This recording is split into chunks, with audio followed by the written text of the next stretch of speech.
tô aqui com mais um vídeo no canal. Então, se vocês querem assistir, deixa seu like, se inscreve no canal. E hoje é brincando com slime.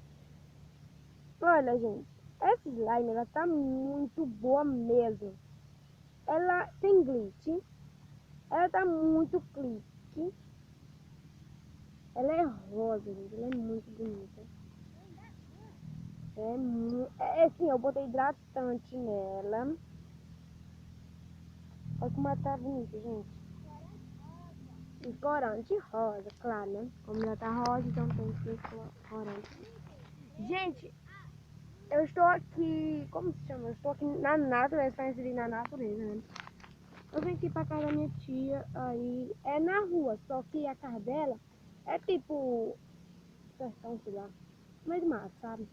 Aí eu aproveitei pra fazer, epa, pra fazer esse vídeo. Gente, então, esse vídeo está muito bom mesmo. Esse vídeo é muito legal, engraçado, certo? Então se inscreve aí, deixa seu like. Gente, esse slime tá muito bom, só que eu não trouxe alguma coisa pra botar nela, porque eu não estou no meu cenário. Se eu tivesse no meu cenário, era melhor de fazer esse vídeo, porque, tipo, ia fazer outro slime, deveria fazer outro slime, só que eu não estou no meu cenário, né? Estou aqui na natureza. Na natureza.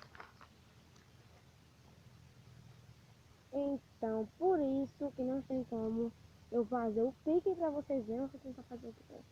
Eu ia fazer no outro canto, porque tinha... Gente,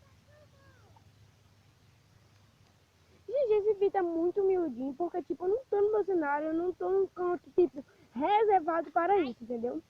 Aí, tipo, vai ser mais pequeno esse vídeo. Então, deixa nos comentários o tipo de vídeo que vocês quiserem aí, certo? Que eu faço pra vocês aqui no canal. Só que, tipo...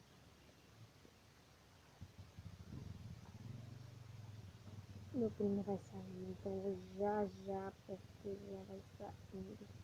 Gente, ainda mais que a gente tá mais ativada, porque ela está muito, quer dizer, mas não muito inteligente, porque olha, não é muito, eles vão pegar assim só assim, certo? Então, gente, foi isso o vídeo. Se inscreve aí no canal, deixa seu like, tchau, beijo e até o próximo vídeo. Espero que vocês tenham gostado.